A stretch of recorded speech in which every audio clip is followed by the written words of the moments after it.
الحمدللہ رب العالمین والصلاة والسلام علی سید المرسلین اما بعد فاعوذ باللہ من الشیطان الرجیم بسم اللہ الرحمن الرحیم. پڑھیے الصلاة والسلام علیک یا رسول اللہ وعلی آلک واصحابک یا حبیب اللہ. الصلاة والسلام علیک یا نبی اللہ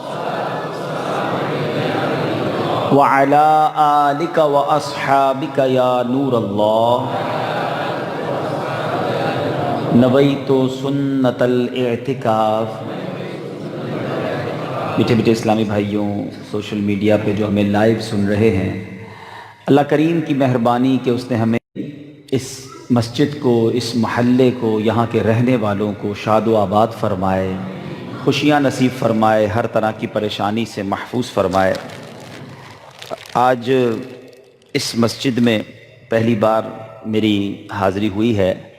ویسے تو تقریباً روز ہی کہیں نہ کہیں بیان ہوتا ہے، لیکن یہاں محبت آپ مفتی اعظم پاکستان اور پھر ماشاءاللہ آپ کے شاگرد علماء دنیا بھر میں موجود ہیں. اللہ کریم قبلہ مفتی اعظم پاکستان مفتی وقار الدین صاحب رحمۃ اللہ تعالی کے مزار پر کروڑوں انوار و تجلیات کی بارش برسائے، ان کے فیض و برکات سے ہم سب کو مالا مال فرمائے. ایک خوشگوار اچھی خبر مجھے یہ ملی جب میں یہاں بیٹھا کہ اس مسجد کا سنگ بنیاد بھی قبلہ مفتی اعظم پاکستان اور رہائش قریب ہی کسی یہاں محلے میں ہے. تو ماشاءاللہ اللہ کریم کہتے ہیں بزرگوں پار ہو جاتا ہے. اور یہ تو وہ عظیم ہستی ہیں کہ خود عالم اور ایسے مفتی اور عالم کے ان کے کئی شاگرد شیخ الحدیث بنے. تو نہ جانے کیسا علم کا دریا انہوں نے چھوڑا جو ان کے لیے بھی صدقہ جاریہ ہوگا. اللہ پاک مفتی اعظم پاکستان کے صدقے ہم پر بھی ایسی کرم کی نظر فرمائے کہ ہم بھی عالم باعمل بن جائیں، ہماری نسلوں میں بھی عالم دین پیدا ہوں. سبحان اللہ. درود پاک پڑھنے کے بے شمار فضائل و برکات ہیں. قیامت کا دن ہوگا، روایتوں میں لکھا کہ کسی مسلمان کی نیکیاں میزان عمل پر ہلکی پڑ جائیں گی، یعنی اس کا جو نیکیوں کا پلڑا ہے وہ ہلکا ہوگا. تو نبی پاک صلی اللہ تعالیٰ علیہ وسلم اپنے پاس سے ایک پرچہ نکال کر نیکیوں کے پلڑے میں ڈالیں گے تو اس سے نیکیوں کا پلڑا وزنی ہو جائے گا. چلے آج ایک اور ایمان افروز بات سن لیں. دنیا میں جب میزان، اسکیل، ترازو لگایا جاتا ہے تو جو بھاری پلڑا ہوتا ہے نا وہ نیچے ہو جاتا ہے اور ہلکا اوپر ہو جاتا ہے، ایسے ہی ہے نا. مگر قیامت کے دن جو میزان لگے گا، علماء کرام فرماتے ہیں کہ وہاں یہ ہوگا کہ جو بھاری پلڑا ہوگا وہ اونچا ہوگا. تو اب نبی پاک علیہ السلام جب اپنے مبارک ہاتھوں سے پرچہ نیکیوں کے پلڑے میں ڈالیں گے تو وہ ترازو کا جو پلڑا ہے، نیکیوں کا حصہ ہے جو اوپر ہو جائے گا. تو وہ عرض کرے گا شخص کہ میرے ماں باپ آپ پر قربان، آپ کون ہیں؟ تو پیارے آقا علیہ السلام فرمائیں گے میں تیرا نبی محمد صلی اللہ تعالی علیہ وسلم ہوں، اور یہ تیرا درود پاک ہے جو تو نے مجھ پر پڑھا تھا. تو درود پاک یہ نیکیوں کے پلڑے کو انشاءاللہ بھاری کرنے کا سبب بنے گا. اب خود غور کر لیں کتنے درود پڑھنے چاہیے. فضول باتوں میں وقت ضائع کرتے رہتے ہیں اور جناب درود پاک نہیں پڑھتے. تو اے میرے میٹھے اسلامی بھائیوں، درود پاک کثرت سے پڑھنا اپنے معمولات میں شامل کیجئے. اللہ کریم ہم سب کو کثرت کے ساتھ درود پاک پڑھنے والوں میں شامل فرمائے.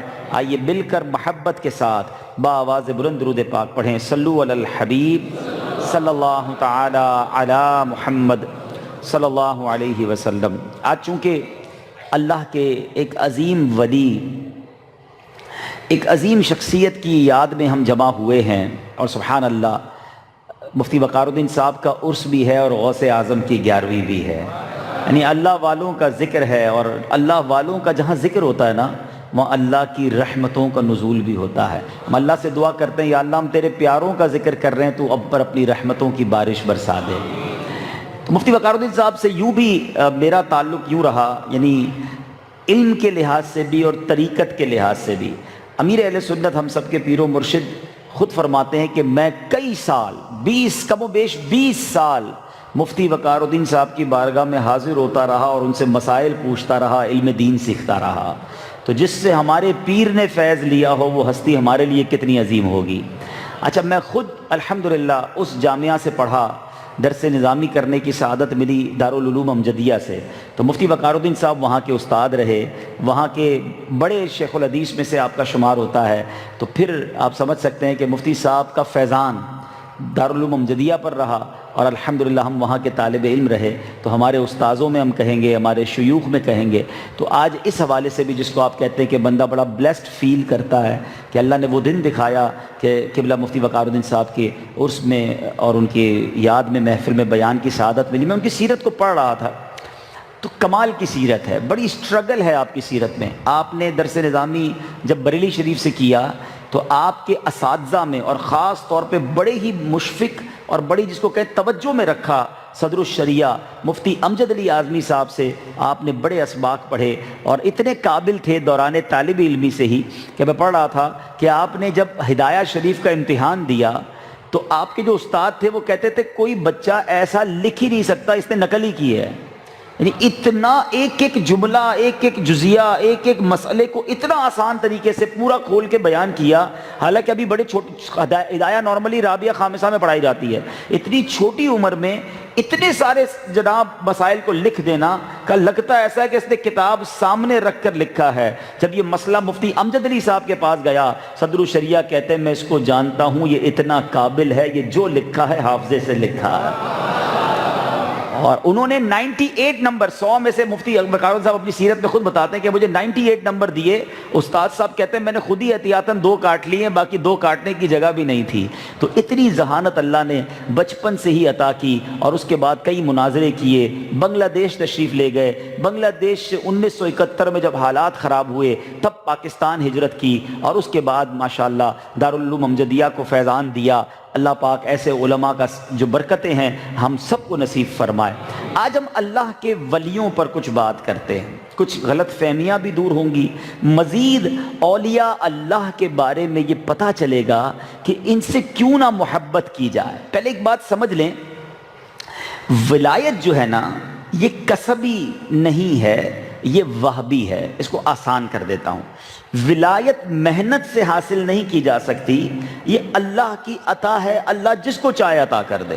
ایسا نہیں ہے کہ ولایت کا کوئی کورس ہے کہ اتنے روزے رکھو، اتنے سجدے کرو، اتنے نفل پڑھو تب جا کے ولی بن جاؤ گے۔ نو ڈاؤٹ عبادت اللہ کا قرب ضرور عطا کرتی ہے، مگر رب جسے چاہے اپنا ولی بناتا ہے۔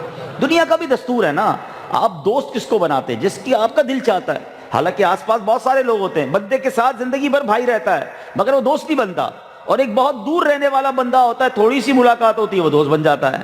تو دوستی جو ہے دنیا میں بھی جس کو دوست بنانا ہوتا ہے وہ اپنی مرضی سے بناتا ہے، اس کے لیے کوئی پرفیکٹ کرائٹیریا نہیں ہوتا۔ تو ولایت جو ہے اس کے لیے کوئی کورس نہیں ہے۔ ہاں 2 شرطیں ضرور علماء نے بیان کی کہ ولی فاسق نہیں ہو سکتا، اللہ کا نافرمان بھی ہو اور اللہ کا دوست بنے، یہ پاسبل نہیں ہے۔ تو شریعت کا پابند ہی ولی بنتا ہے، پہلی بات یاد رکھیے گا، پہلا پیمانہ ہی شریعت ہے۔ لوگ کہتے ہیں یار بڑے بڑے بال ہیں، 4 اس نے جناب مالائیں پہنی ہوئی ہیں، 10 انگلیاں 20 انگوٹھیاں پہنی ہیں، یہ پہنچا ہوا لگتا ہے، یہ کہیں اور پہنچا ہوا تو ہو سکتا ہے، لیکن جو شریعت پر عمل کرنے والا نہیں وہ اللہ کا ولی نہیں ہو سکتا۔ یہ ایک پہلے اپنے ذہن میں یہ تعریف ولی کی بٹھا لے، اور میں یہ بات آپ کو فقہا کے اقوال اور بڑی بڑی کتابوں کے حوالوں کے ساتھ دے رہا ہوں، یعنی اس کا نچوڑ بیان کر رہا ہوں۔ دوسری بات جو شرط ہے ولی ہونے کے لیے کہ اللہ تعالیٰ، اور سیدی اعلیٰ حضرت امام اہل سنت لکھتے ہیں کہ اللہ تعالیٰ نے کسی جاہل کو اپنا ولی نہیں بنایا، ولی وہی بنتا ہے جو عالم ہوتا ہے، ٹھیک ہے؟ تو اب یہ ضرور ہے کہ ہو سکتا ہے کسی نے مدرسے نہ پڑھے ہوں، لیکن اللہ تعالیٰ جب ولایت عطا فرماتا ہے تو ساتھ علم بھی خود ہی عطا فرما دیتا ہے۔ ہمارے پیران پیر شیخ عبد القادر جیلانی یہ مادرزاد ولی تھے، پیدائشی ولی تھے، تو اللہ پہلے علم عطا کرتا ہے اور ساتھ ہی ولایت بھی عطا فرما دیتا ہے۔ یہ رب کے خزانے ہیں، جسے چاہے عطا فرمائے۔ اللہ کریم قرآن مجید میں کیا ارشاد فرماتا ہے؟ بسم اللہ الرحمن الرحیم الا ان اولیاء اللہ لا خوف علیہم ولا هم يحزنون الذین آمنوا وکانوا یتقون۔ ترجمہ کنز ایمان، سن لو بے شک اللہ کے ولیوں پر نہ کچھ خوف ہے نہ کچھ غم، وہ جو ایمان لائے اور پرہیزگاری کرتے ہیں۔ مفسر شہیر حکیم الامت مفتی نعیم الدین مراد آبادی فرماتے ہیں کہ ولی اللہ وہ ہے جو فرائض سے قرب الہی حاصل کرے اور اطاعت الہی میں مشغول رہے اور اس کا دل نور جلال الہی کی معرفت میں مستغرق رہے، یعنی اس کا دل اللہ کی یاد میں رہے۔ فرماتے ہیں ایک اور جگہ اللہ تعالیٰ قرآن مجید میں فرماتا ہے ان اولیاءہ الا المتقون، ایمان اولیاء تو پرہیزگار ہی ہیں، یعنی جو میں نے پہلے بات کی تھی شریعت کا مخالف ولی نہیں بن سکتا۔ کچھ لوگوں نے عجیب فینومینا بنایا ہے، طریقت الگ ہے شریعت الگ ہے، یہ بے وقوفی ہے، یہ غلط بات ہے۔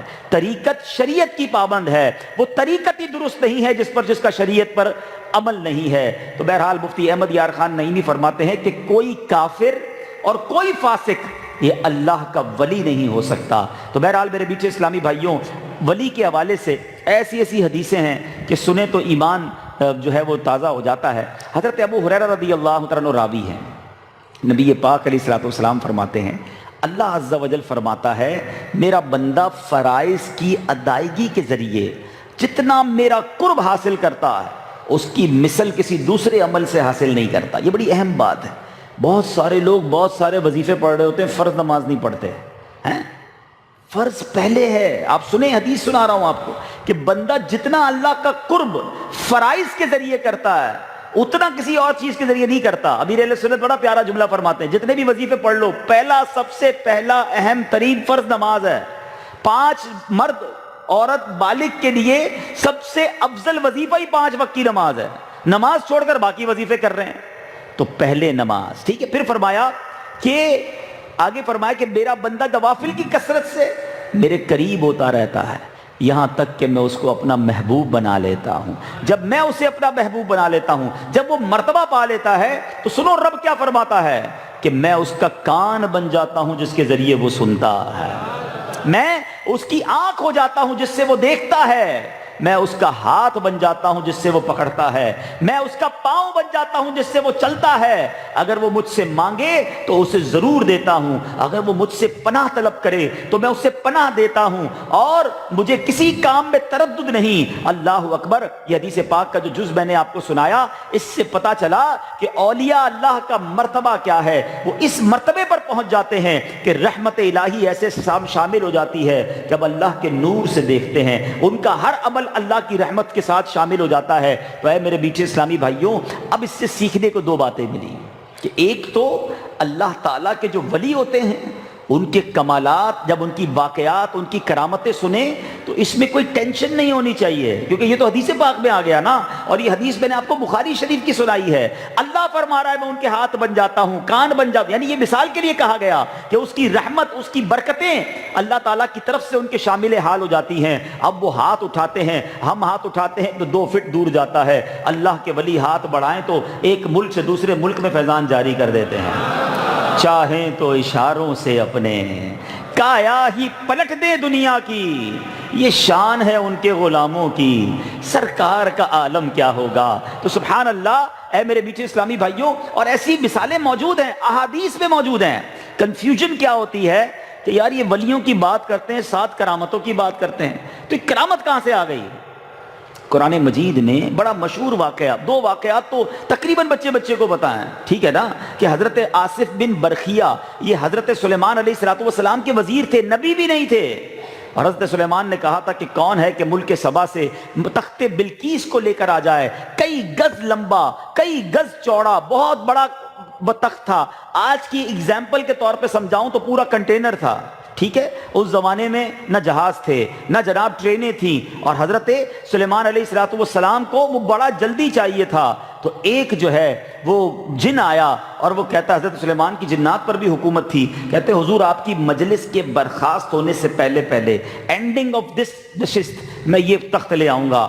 آپ فرماتے اس سے پہلے کون لا سکتا ہے؟ آپ کا ساتھ ایک آپ کا ساتھی تھا وزیر، تب مفسرین قرآن نے اس کا نام بھی بتایا، ان کا نام آصف بن برخیہ تھا، اور قرآن میں یہ الفاظ موجود ہیں کہ حضور آپ کی پلک جھپکنے سے پہلے یہ تخت یہاں آ جائے گا۔ ابھی یہ گفتگو ختم نہیں ہوئی، پلک جھپکی نہیں اور وہ تخت ایک ملک سے دوسرے ملک آ گیا۔ بتاؤ یہ کرامت نہیں تو کیا ہے؟ اور یہ کرامت قرآن میں موجود ہے۔ دوسری مشہور کرامت جو قرآن سے ثابت ہے، آج غلط فہمی دور کر کے جانا کہ قرآن سے کرامت کا ثبوت موجود ہے کہ حبیبی مریم رضی اللہ تعالی عنہا آپ ولیہ ہیں، نبی تو عورت ہو نہیں سکتی، ٹھیک ہے نا؟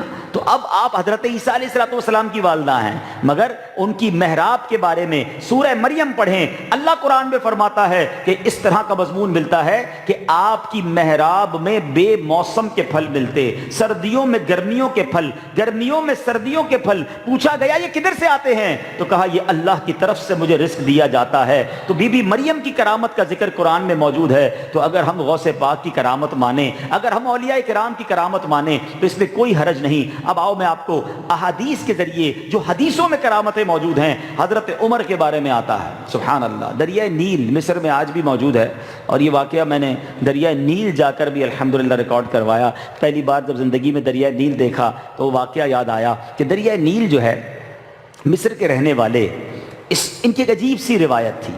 یہ کہتے تھے کہ جناب یہ ہر سال اس میں ایک نوجوان لڑکی کو سجا کر دریائے نیل میں نہیں ڈالتے تو پانی اس کا رک جاتا ہے، سوکھ جاتا ہے۔ حضرت عمر کا دور آیا، یہ ان کے زمانے کی جاہلیت کی رسم تھی۔ لوگوں نے کہا حضور وہ ٹائم آ گیا ہے، ایک لڑکی جو ہے اس دریا میں ڈالنی پڑے گی۔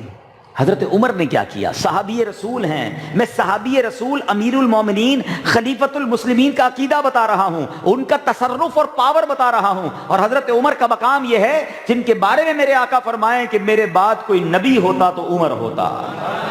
وہ کیا کرتے ہیں؟ وہ نہر کو ایک خط لکھتے ہیں، انسان کو نہیں، والی مصر کو نہیں کہ یہ کام نہ کرو۔ اب آپ غور کریں نا، اختیار، پاور، آپ خط لکھتے ہیں نہر کو۔ یہ واقعہ مرکات المفاتی شرح مشکات المصابی میں موجود ہے۔ اور خط کیا لکھتے ہیں کہ جاؤ نہر میں جا کر، دریائے نیل میں جا کر، دریا کو خط لکھتے ہیں کہ جا کر اس خط کو دریائے نیل میں ڈال دو۔ اور وہ خط کیا تھا؟ اے دریا، اگر تو اپنی مرضی سے چلتا ہے تو بے شک خشک ہو جا، میں تیری ضرورت نہیں ہے، اور اگر تو اللہ کی مرضی سے چلتا ہے تو میں اللہ سے دعا کرتا ہوں وہ تجھے جاری فرما دے۔ حضرت عمر نے کسی لڑکی کو اس میں دریا برد کرنے کا نہ فرمایا کہ کسی عورت کو مت ڈالنا، بس یہ خط ڈال دو۔ وہ دن ہے 1400 سال ہو گئے، دریائے نیل آج بھی جاری ہے۔ چاہیں تو اشاروں سے اپنے کایا ہی پلٹ دے دنیا کی، یہ شان ہے ان کے غلاموں کی، سرکار کا عالم کیا ہوگا۔ سنو سنو، مدینہ طیبہ میں آگ لگ گئی، ٹھیک ہے؟ اچھا، یہ بھی روایتوں میں موجود ہے۔ اب وہاں حضرت عمر رضی اللہ عنہ کا دور تھا، لوگ آئے کہ حضور آگ، بہت کوشش کی، آگ بجھ نہیں رہی ہے۔ حضرت عمر گئے نہیں، آپ نے کاغذ کے ایک ٹکڑے پر لکھا اسکنی یا نار، اے آگ ٹھہر جا، لکھ کر خادم کو دیا اور کہا جاؤ اس کاغذ کے ٹکڑے کو آگ کے اندر ڈال دو۔ میرے نبی کے سچے غلام کے ہاتھ سے لکھا ہوا کاغذ جب اس آگ میں ڈالا جاتا ہے، آگ ایسے بجھتی ہے پہلے کبھی لگی ہی نہیں ہے۔ چاہیں تو اشاروں سے اپنے کایا ہی پلٹ دیں دنیا کی، یہ شان ہے ان کے غلاموں کی، سرکار کا عالم کیا ہوگا۔ سبحان اللہ، نبی پاک علیہ السلام خود اولیاء کرام کے فضائل بیان فرما رہے ہیں۔ سنو، نبی پاک فرماتے ہیں، اللہ عز و جل کے، ابو داؤد شریف کی حدیث ہے، اللہ عز و جل کے کچھ بندے ایسے ہیں، وہ نہ نبی ہیں نہ شہید، لیکن قیامت کے دن اللہ عز و جل کی طرف سے ان کو ملنے والے رتبے پر انبیاء رشک کریں گے، شہداء بھی رشک کریں گے۔ ایک شخص نے عرض کی حضور ہمیں ان کے اعمال تو بتائیں، ایسے کون سے عمل کیے ہوں گے، ہم بھی وہ اعمال کرنے کی کوشش کریں۔ حدیث پاک کا خلاصہ، تو پیارے آقا علیہ السلام فرماتے ہیں یہ وہ لوگ ہیں جو بغیر رشتہ داری اور لین دین کے محض اللہ عز و جل کی رضا کے لیے ایک دوسرے سے محبت کریں گے، اللہ کی قسم ان کے چہرے روشن ہوں گے اور وہ نور کے منبروں پر جلوہ گر ہوں گے۔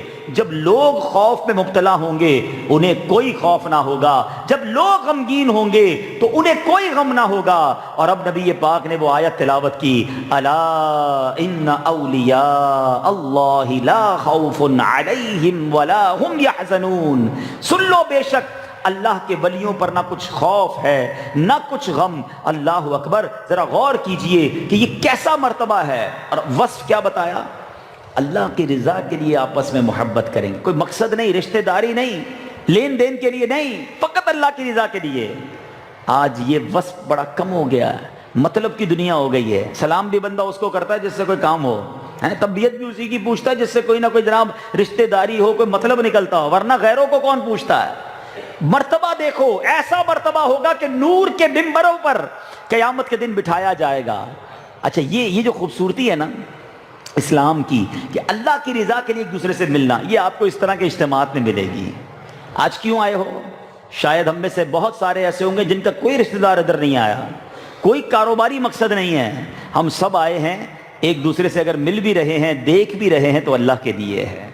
یہ محفل نعت، اجتماعات، مدنی قافلے، یہ نیکی کی دعوت کے جو کام ہیں، یہ وہ کام ہے جو اللہ کو اتنے پسند ہیں کہ بندے، اچھا اس کے پیچھے غور کریں، اللہ کی حکمت رب جانتا ہے، لیکن اگر لاجک تلاش کریں تو گویا رب کو بھی یہ جس رب کو بھی یہ سمجھیے کہ اس کی رضا یہ ہے کہ مسلمان آپس میں محبت سے رہیں، ایک دوسرے کا خیال رکھیں، فقط مطلب کے لیے نہ ملیں، ویسے بھی ایک دوسرے کو ٹیک کیئر کریں۔ جب ہی آپ نے دیکھا ہوگا کہ سلام کو عام کرنے کے بڑے فضائل بیان ہوئے، اور سلام کو عام کرنے والے کے بارے میں فرمایا کہ اس کے دل سے تکبر جو ہے وہ دور ہو جاتا ہے، جس کو جانے اس کو بھی سلام کریں، جس کو نہ جانے اس کو بھی سلام کریں۔ تو یہ نبی پاک کی سنت ہے، اور یہ سبحان اللہ شریعت کو مطلوب ہے۔ تو آئیے نیت کریں کہ اب اپنے بھائیوں سے جانے نہ جانے محبت میں ملا کریں گے، سلام کیا کریں گے، خیر خواہی کریں گے، اس کی بے شمار فضیلتیں ہیں۔ بہرحال میرے بیچ اسلامی بھائیوں، ایک بڑی خوبصورت تحریر میں نے پڑھی، آپ کو سناتا ہوں،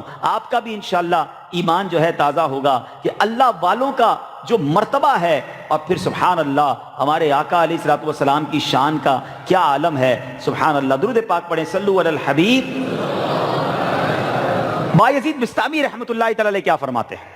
آپ فرماتے ہیں عام مومنوں کے مقام کی انتہا، عام مسلمان جو ہوتے ہیں ان کا جو مقام ختم ہوتا ہے نا، جو اینڈ ہوتا ہے، فرمایا وہاں سے صالحین کے مقام کی ابتدا شروع ہوتی ہے، اور صالحین کے مقام کی انتہا جہاں ہوتی ہے وہاں شہیدوں کے مقام کی ابتدا شروع ہوتی ہے۔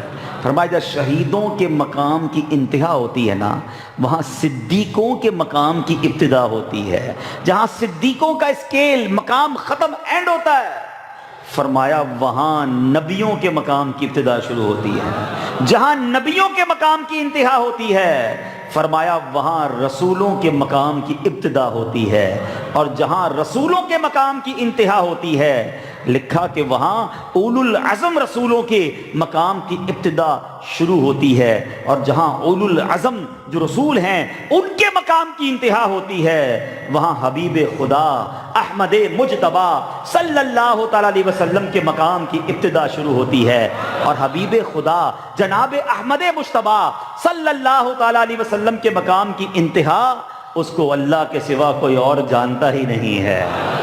جبھی تو بریلی کے تاجدار لکھتے ہیں نا، خلق سے اولیاء، اولیاء سے رسل، خلق سے اولیاء، اولیاء سے رسل، اور رسولوں سے اعلیٰ ہمارا نبی سب سے اعلیٰ، نبی جی سب سے بالا اعلیٰ۔ سبحان اللہ۔ اچھا، اولیاء اللہ کے بارے میں ایک اور مسکنسیپشن، جناب کرامت دکھائیں تو پتہ چلے اللہ کے ولی ہیں۔ ہمارے یہاں تو جو کوئی نہ کوئی کمال دکھائے نا اس کو اللہ کا ولی ماننا ہے۔ اچھا، پھر لوگوں نے شریعت کو چھوڑ کر یہی جو ہے نا معیار بنا لیا۔ پہلے ایک جزیہ سن لو، پھر ایک دلچسپ واقعہ سناتا ہوں۔ جزیہ یہ ہے، جو شریعت کا حکم یہ ہے کہ شیخ الاسلام حضرت سیدنا زکریا انصاری رحمۃ اللہ تعالی علیہ فرماتے ہیں ایسا ولی جس سے کرامت کا ظہور نہ ہو، کبھی کبھی وہ صاحب کرامت ولی سے بھی افضل ہوتا ہے۔ یعنی ضروری نہیں ہے کہ ولی ہے تو کرامت دکھائے، بلکہ اللہ کے کئی ولی تو اولیاء ایسے ہیں جن کو خود بھی پتہ نہیں ہوتا کہ ہم اللہ کے ولی ہیں۔ کوئی نمبر پلیٹ تھوڑی ملتی ہے، کوئی سرٹیفکیٹ تھوڑی ملتا ہے کہ آپ جناب اس مرتبے کے ولی بن گئے ہیں۔ اللہ کے ولی، اللہ کے اولیاء کو یہ رب کی رضا دیکھیں کہ اس نے بندوں میں چھپا کے رکھا ہے۔ ہمیں نہیں پتا اس وقت اس مسجد میں کتنے اولیاء بیٹھے ہیں، ہمیں نہیں پتا۔ تو جب بھی تو کہا گیا نا کہ ہر بندے سے عزت سے ملو، پیار سے ملو۔ تمہیں نہیں پتا تم جس سے بات کر رہے ہو اس کا اللہ کی بارگاہ میں کیا مرتبہ ہے۔ اپنے ملازم کے ساتھ جو غلط انداز سے بات کرتے ہیں، لڑتے ہیں، جھاڑتے ہیں، ڈانٹتے ہیں، اپنی فیملی ممبرز کے ساتھ، پڑوسیوں کے ساتھ، غریب مسلمانوں کے ساتھ، بلکہ روایتوں کے الفاظ سننا، اب ذرا غور کرنا، آپ کو وہ لوگ یاد آئیں گے۔ روایتوں میں لکھا، ایسے لوگ پرا گندا بال، پرانے کپڑے پہنے ہوئے، جن کو کوئی اپنی دعوت میں نہ بلائے، محفل میں نہ آئیں تو کوئی یاد نہ کرے، ہیں جن کو کوئی پوچھے نہ، مگر اللہ کی بارگاہ میں ان کا مرتبہ یہ ہوتا ہے کہ کسی چیز پر قسم اٹھا لیں تو اللہ وہ قسم پوری فرما دیتا ہے۔ بعض اوقات ہمیں نہیں پتا ہوتا، سادہ سا ٹھیلے والا مزدور، میلے کچیلے کپڑے پہنے ہوئے، پھٹے پرانے کپڑے، اس کا کیا مرتبہ ہے۔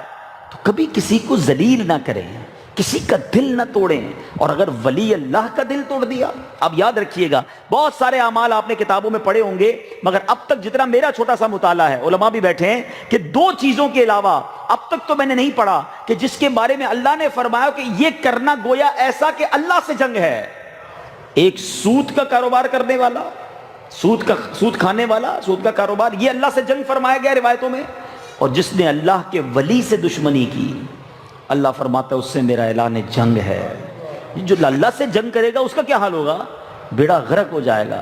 تو ہمیشہ ہر کسی کے ساتھ نرمی، پیار، شفقت، عزت دو، کوئی ناراض نہ ہو ہم سے، ٹھیک ہے؟ تو کرامت جو ہے نا یہ پیمانہ نہیں ہے۔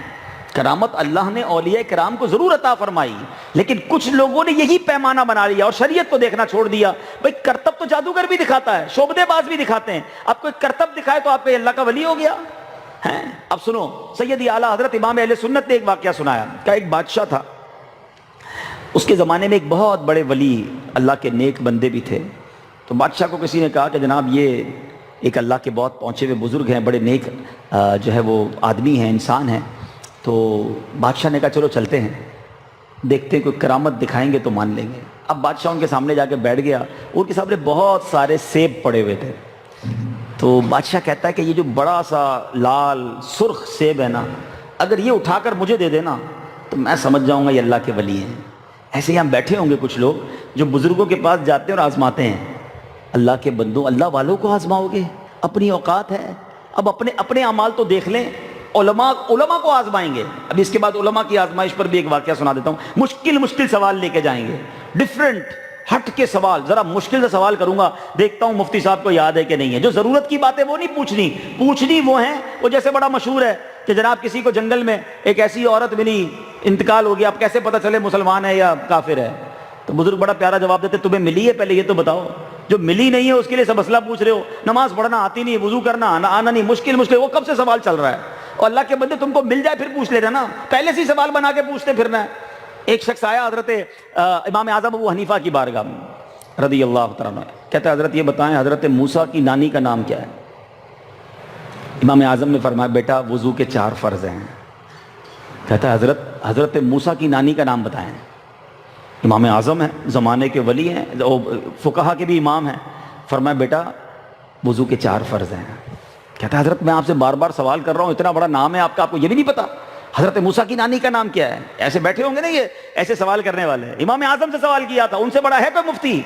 کمال کا جواب دیا، کہا بیٹا مرنے کے بعد تجھ سے یہ نہیں پوچھا جائے گا موسیٰ کی نانی کا نام کیا تھا، تجھ سے نماز کے بارے میں سوال ہوگا، میرے بیٹا پہلے وضو سیکھ لے۔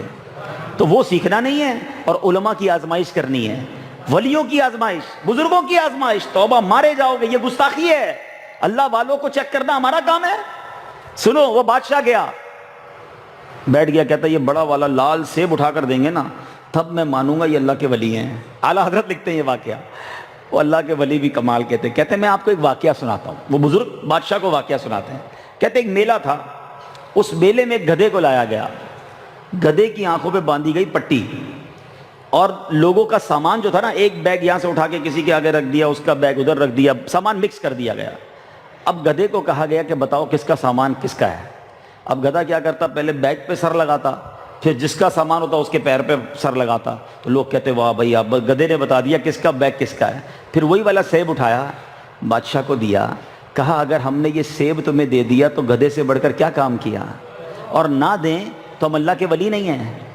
وہ دلوں کے حال جانتے ہیں۔ یاد رکھو کبھی ان لوگ اللہ والوں کا امتحان نہیں لیا جاتا۔ کرامت یہ ضروری نہیں ہے، آپ استقامت دیکھیں، ہمیشہ اس بزرگ کا دامن تھامیں کہ آپ دیکھیں وہ شریعت کا پابند ہے، وہ سنت کا پابند ہے، اللہ کے نبی کا عاشق ہے، اولیاء صحابہ اہل بیت کا دیوانہ ہے، وہ ہمارے سر کا تاج ہے۔ ہمیں اسی کا دامن تھامنا ہے جو با ادب ہے۔ ہمیشہ یاد رکھنا، با ادب با نصیب اور بے ادب بد نصیب۔ ہمیں بے ادبوں کے اللہ تعالیٰ شر سے ہمیشہ محفوظ فرمائے، اور ہمیں با ادب، اور سبحان اللہ اے عاشقان رسول تمہیں مبارک ہو، یہ جو اہل سنت والے ہیں نا، ان کو اللہ نے کمال کا دین دیا، کمال کا عقیدہ دیا، کمال کی جس کو کہیے کہ شاہراہ دکھا دی ہے کہ ہمیں اللہ کے رسول سے بھی پیار ہے، اہل بیت سے بھی پیار ہے، صحابہ سے بھی پیار ہے، غوث پاک سے بھی پیار ہے، اولیاء کرام سے بھی پیار ہے، اور اپنا بیڑا پار ہے انشاءاللہ۔ اور اللہ ہمیں ساری زندگی ان ہستیوں سے محبت نصیب فرمائے۔ تو اس میں اب دیکھیں آج کل ایک بڑی عجیب فضا ہے، کچھ لوگ صرف بات کرتے ہیں اہل بیت کی، صحابہ کی بات نہیں کرتے، کچھ لوگ صرف صحابہ کی بات کرتے ہیں، اہل بیت کی بات نہیں کرتے۔ سبحان اللہ، میرے اعلیٰ حضرت کا خوبصورت عقیدہ دیکھو، آپ نے بڑی پیاری دو حدیثوں کو جمع کر کے ہمیں سمجھا دیا کہ دیکھو نبی پاک فرماتے ہیں اصحابی کالنجوم فَبِأَيِّهِمْ اِقْتَدَيْتُمْ اِهْتَدَيْتُمْ، میرے صحابہ ستاروں کی مانند ہیں، لائک سٹارز، جن کی بھی اتباع کرو گے تم انشاءاللہ فلاح پا جاؤ گے، کامیاب ہو جاؤ گے۔ تو صحابہ ہمارے لیے کیا ہیں؟ ستارے۔ سمجھنا بات کو، ٹھیک ہے۔ اہل بیت کے بارے میں میرے آقا فرماتے ہیں، حدیث پاک کا مضمون ہے کہ میری آل جو ہے امت کے لیے کشتی نوح کی مانند ہے، جو اس میں سوار ہو گیا وہ پار لگ جائے گا۔ تو نبی پاک کی آل ہمارے لیے کیا ہے؟ کشتی ہے۔ اب میرے رضا نے دیکھو معاملہ کیسے سمجھایا، کہتے دیکھو سمندر پار کرنے کے لیے کشتی بھی چاہیے، ستارے بھی چاہیے۔ کشتی ہوگی تو بیٹھو گے، ستارے بتائیں گے راستہ جانا کدھر ہے۔ اہل سنت والوں تمہیں مبارک ہو، تمہیں دونوں سے پیار ہے۔ کیا خوبصورت بات بریلی کے تاجدار لکھتے ہیں، اہل سنت کا ہے بیڑا پار، کیوں؟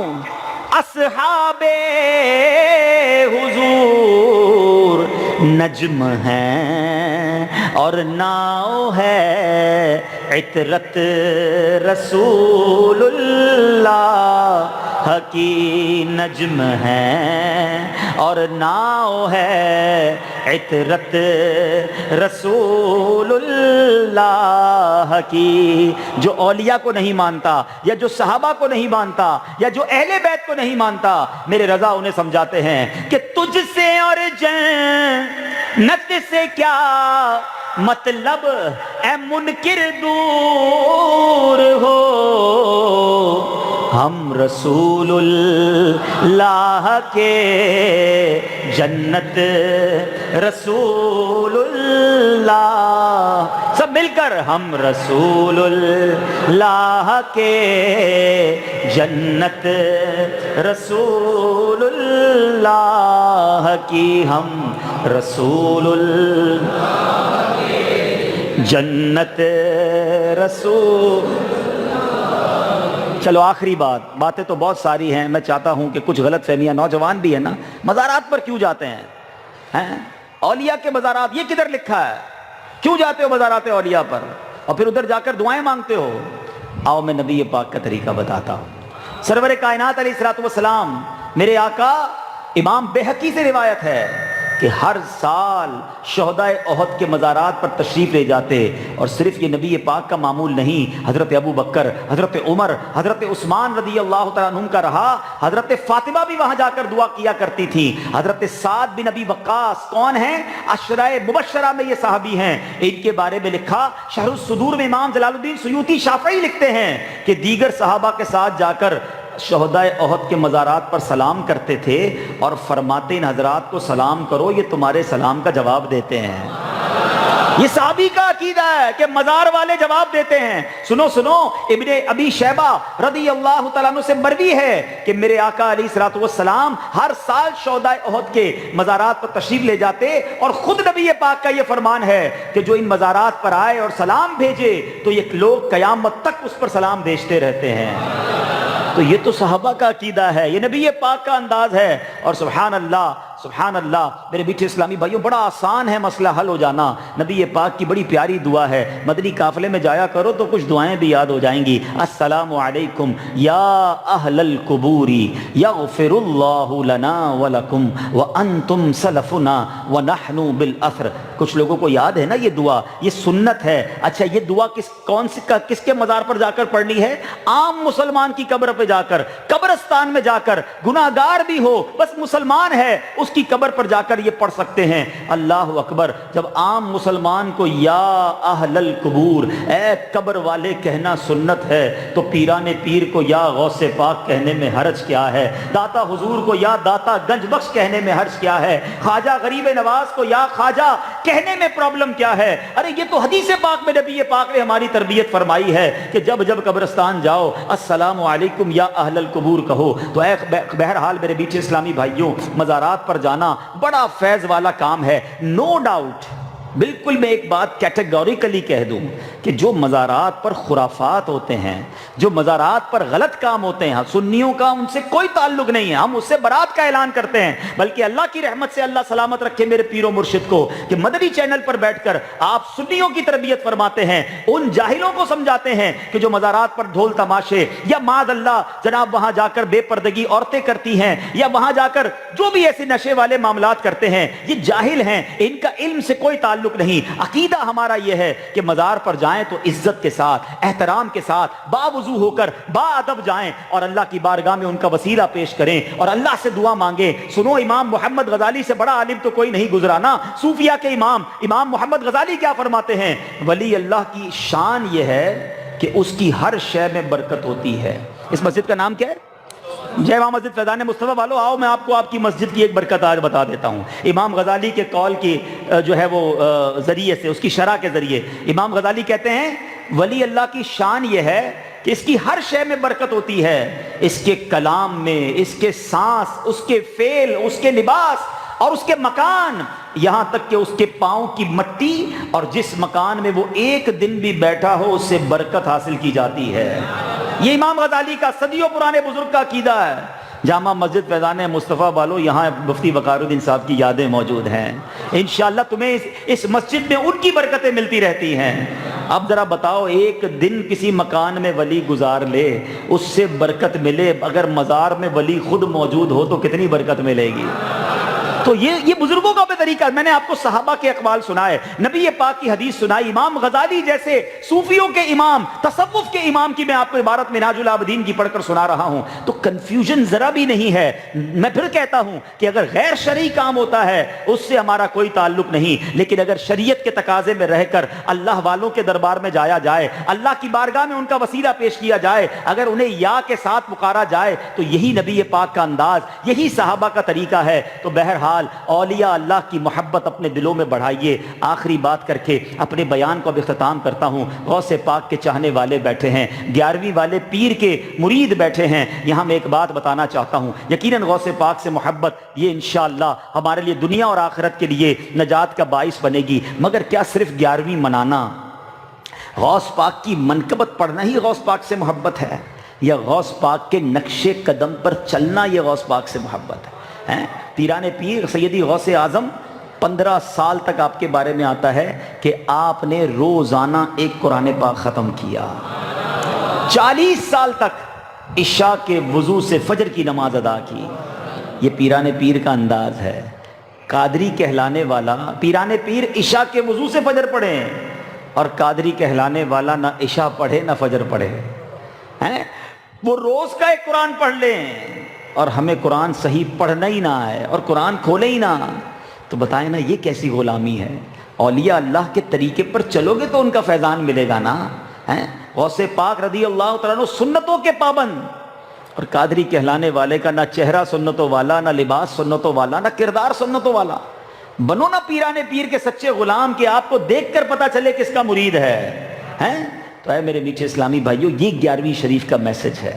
اور سبحان اللہ 11ویں والے غوث اعظم جس آقا کے امتی ہیں، جس آقا کے غلام ہیں، کیا خوبصورت بات اعلیٰ حضرت لکھتے ہیں نا کہ ہمارا تو راستہ غوث پاک ہے نا، تیری سرکار میں لاتا ہے رضا اس کو شفیع جو میرا غوث ہے اور لاڈلا بیٹا تیرا۔ ہمارا تو وسیلہ غوث اعظم ہے، لیکن غوث پاک جن کے امتی ہیں وہ آقا کیا فرماتے ہیں؟ جعلت قرۃ عینی فی الصلاۃ، نماز میں میری آنکھوں کی ٹھنڈک ہے۔ اے یہاں اس مسجد میں اس عظیم و شان اجتماع میں آنے والے عاشقان رسول، آج پکی سچی نیت کر کے جاؤ۔ اولیاء کا ذکر ہوا ہے، کتنا لطف آ رہا تھا۔ ہاں اولیاء کے جو چاہنے والے میں دیکھ رہا ہوں ان کے چہرے دمک رہے ہیں، وہ بہت انجوائے کر رہے ہیں۔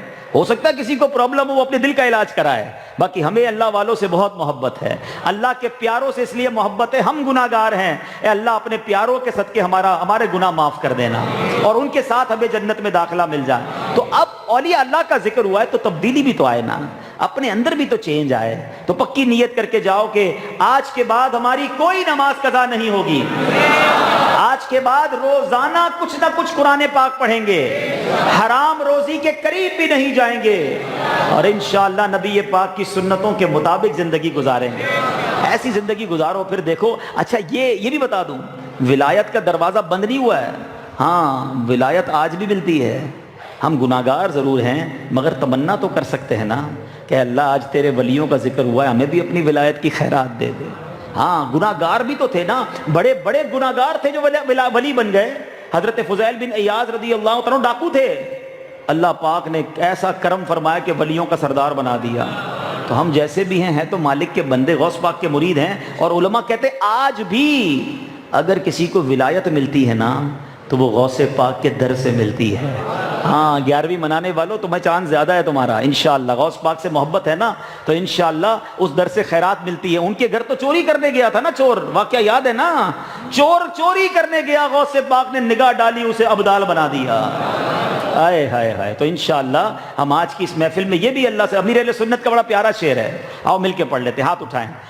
تو اپنی ولایت کی خیرات دے دے، تو اپنی ولایت کی خیرات دے دے، میرے غوث کا واسطہ یا الہی، میرے غوث کا واسطہ یا الہی، آمین یا رب العالمین۔ تو دعوت اسلامی کا مدنی ماحول اس سے وابستہ رہیں انشاءاللہ، نماز پڑھنے کی، آخرت کی تیاری کرنے کی، اولیاء کرام کے طریقے پر چلنے کا آپ کو ذہن ملے گا۔ اور ماشاءاللہ یہ بڑا پیارا رسالہ یہاں امید ہے مکتبۃ المدینہ والے ہوں گے، فیضان غوث اعظم، اس کو حاصل کر لیں، اس کی قیمت بھی غالباً 11 روپے ہی ہے، 11ویں شریف کی نیت سے اسے لیں، تقسیم کریں۔ کھانا بہت کھلاتے ہیں، کھلائیں، کھانا اچھی بات ہے، مٹھائی بھی بانٹیں، کتابیں بھی بانٹا کرو، اس سے علم پھیلتا ہے، اس سے وسوسے دور ہوتے ہیں، اس سے کلیریفیکیشن ہوتی ہے کہ یہ کیوں ہم غوث پاک کا ذکر کرتے ہیں، ان کی کیا کرامتیں ہیں، ان کے کیا طریقہ کار ہے زندگی کا۔ تو اس کو لیجئے، تقسیم کیجئے، اللہ پاک ہم سب کو عمل کرنے کی توفیق عطا فرمائے۔ آخر میں مسجد کی کمیٹی، انتظامیہ، سب کا دل کی گہرائیوں سے شکریہ ادا کروں گا۔ آپ نے مجھے شرف دیا، میں کہہ سکتا ہوں دادا استاد ان کے عرس میں مجھے بلایا اور مجھے بیان کا موقع دیا۔ اللہ پاک مفتی صاحب کی برکتیں ہم سب کو نصیب فرمائے، جو علماء آئے اللہ پاک ان کا اقبال بھی بلند فرمائے، آمین بجاہ النبی الامین صلی اللہ تعالی علیہ وسلم۔ الحمدللہ رب العالمین والصلاة والسلام علی سید الانبیاء والمرسلین اللہم ربنا آتنا فی الدنیا حسنۃ وفی الآخرۃ حسنۃ وقنا عذاب النار وقنا عذاب القبر وقنا عذاب الحشر وقنا حساب المیزان اللہم اعنی علی ذکرک وشکرک وحسن عبادتک۔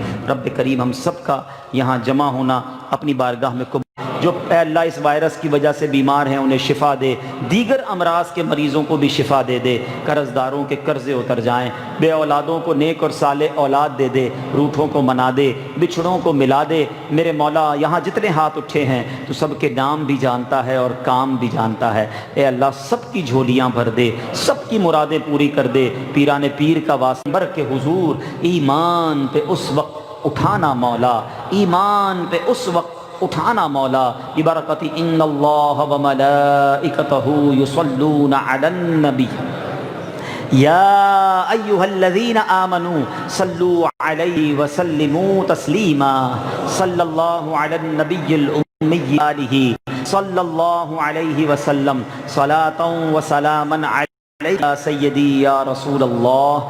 جب دم واپسی ہو یا اللہ، سامنے ہو روضہ رسول اللہ، اور لب پہ ہو لا الہ الا اللہ محمد رسول۔ ابھی